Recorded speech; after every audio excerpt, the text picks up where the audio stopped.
सासू माँ बदल गई। कहानी उस घर की है जहाँ बहू और बेटी को एक माना जाता था, लेकिन फिर अरे शिखा बेटा, तू रसोई में क्यों घुसी रहती है? जा, रोटी मैं बना लूंगी। नहीं नहीं माँ जी, आप बैठिए, बस सारा खाना बन ही गया है। श्वेता को बोल देती हूँ, वो खाना लगा देगी सबका। सॉरी भाभी, मेरे पास वक्त नहीं है। माँ, मुझे पैसे देना, पार्लर जाना है। हाँ हाँ चली जाना, भाभी को भी ले जाना।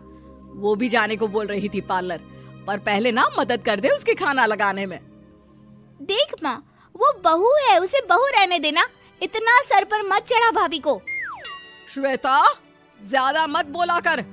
बहू और बेटी में कोई फर्क नहीं होता है। जा जाकर काम कर। ननद को माँ का भाभी से इस तरह प्यार करना बिल्कुल अच्छा नहीं लगता। वो बार बार किसी न किसी तरह माँ को भाभी के खिलाफ भड़काती रहती, लेकिन कोई फायदा ना होता। एक रोज, अरे बेटे किशन, जा बहू को कहीं घुमा कर ला, सारा दिन घर में काम करती रहती है।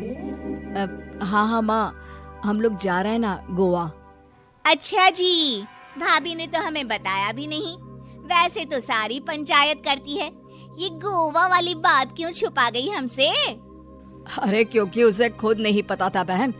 मुझे टिकट सस्ती मिल रही थी तो मैंने बुक कर दिया। हाँ शिखा, पैकिंग कर ले, संडे हम जा रहे हैं गोवा। दोपहर में शिखा पैकिंग कर रही थी कि सास आ जाती है। ये क्या बहू, साड़ियाँ? अरे गोवा जा रही है घूमने या फिर शादी में मायके हैं? माँ जी, ऐसा कुछ है ही नहीं, समझ में नहीं आ रहा क्या रखूं कपड़े में। अरे तेरी और श्वेता की साइज तो एक ही है, उसके कुछ मॉडर्न कपड़े ले ले, आकर लौटा देना। हाँ माँ जी, ये ठीक रहेगा। शिखा श्वेता के पास जाती है और उससे कपड़े मांगती है।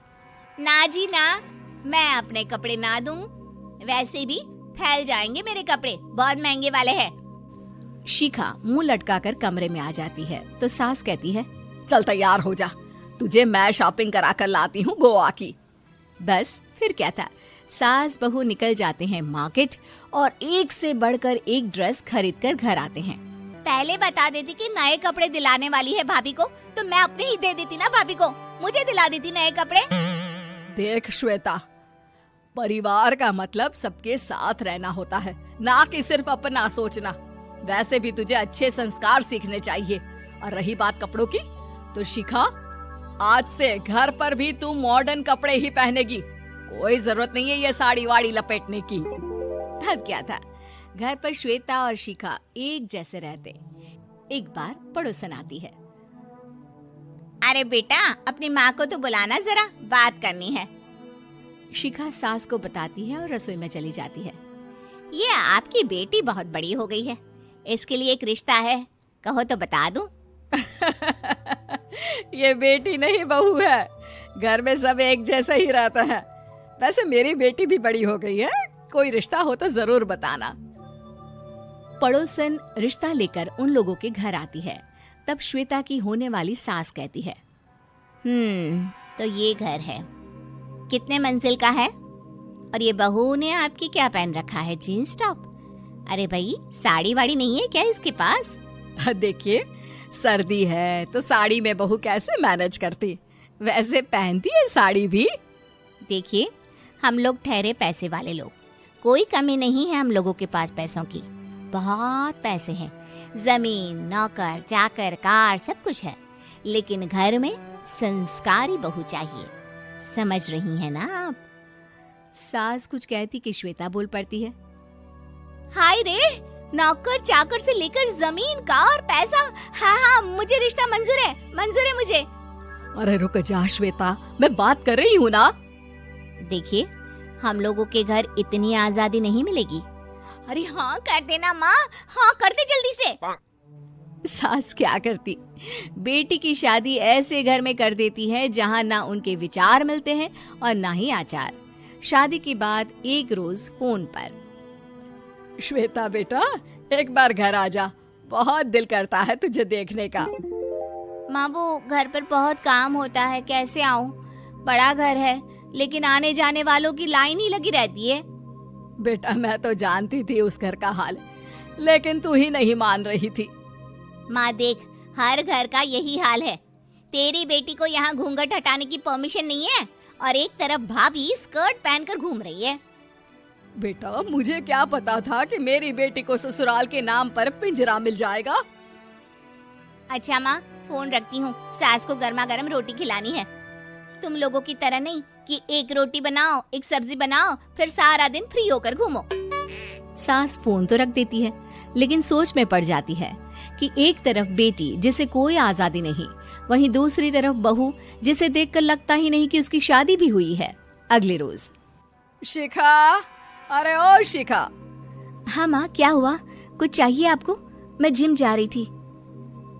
जिम के कपड़ों में बहू को देखकर सास को घूंघट में अपनी बेटी का ख्याल आता है। देख बहू, घर में बहू की तरह रहा कर। इतने टाइट कपड़े पहनकर जिम जाना पसंद नहीं मुझे। जा जाकर रोटी बना। रोटी? माँ अभी तो शाम के 6 बजे हैं, इस वक्त रोटी? अब क्या मेरे खाने पीने पर भी पहरा है? अरे जब मर्जी तब मैं अपने घर में खा भी नहीं सकती क्या? बहू को अजीब लगता है। वो समझ नहीं पाती कि जो सास कल तक इतनी सपोर्टिव थी, उन्हें अचानक से क्या हो गया। वो किचन में जाती है, गरम रोटी के साथ 2 तरह की सब्जी, रायता, सलाद सब लेकर सास के पास आती है। माँ जी, खाना। इतना सारा खाना? राक्षस समझा है क्या मुझे? रोटी मांगी थी मैंने गर्मा गर्म बस। पर माँ जी, रोटी खाती किससे आप? सब्जी तो बनानी थी ना। अरे भूख मर गई मेरी तेरी बहस से। जा जाकर काम कर, अंदर पूरी रसोई साफ कर। बहू अंदर चली जाती है। थोड़ी देर में श्वेता घर आती है। अरे शिखा जल्दी से चाय ला, पकवान बना, मेरी बेटी आई है। अरे नहीं नहीं माँ, ड्राइवर बाहर खड़ा है। मैं तो घर का कोई सामान खरीदने के बहाने यहाँ आ गई हूँ, मुझे जाना होगा। अरे बेटा, पर कितने दिनों बाद देख रही हूँ तुझे, रहने आ जाना 2-4 दिन के लिए। आ जाऊंगी माँ, जब मेरी सास मरेगी तब। मैं तो रोज मन्नत मानती हूँ कि मेरी सास मर जाए तो अच्छा है। अच्छा चल, जा रही हूँ माँ। हे भगवान, कैसे कैसे दिन देखने पड़ रहे हैं मेरी बेटी को। सास अंदर जाती है, जहाँ श्वेता की जिम वाली सहेली का फोन आया होता है। क्या बात है, आज जिम नहीं आई? अरे पता नहीं यार, आज माँ को क्या हो गया अचानक। पर खैर कोई नहीं, लगता नहीं कि मैं अब जिम आ पाऊंगी। शिखा स्पीकर पर बात कर रही थी, जिसे सास सुन रही थी। यार ये सास ना होती ही ऐसी है। मैं तो कहती हूँ बुढ़िया जल्दी मरे और तू आराम से जिए। शिखा को सहेली की बात पर गुस्सा आ जाता है। माँ के मरने की कौन सा बच्चा दुआ मांगता है मोहिनी? आगे से ऐसी बात मेरे सामने मत करना। हमारे घर की शोभा ही माँ है।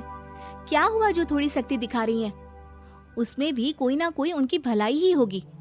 मैं तो कहती हूँ भगवान मेरे जैसी सास सबको दे, जो सिर्फ माँ की तरह है। सास वाली तो कोई बात ही नहीं है उनमें। सास ये बात सुन रही थी। उनकी आंख में आंसू आ जाते हैं कि क्यों वो बेटी की किस्मत में बहू को भी भागीदार बना रही थी। शिखा, अरे ओ शिखा, क्या हो गया? जिम नहीं जाना क्या?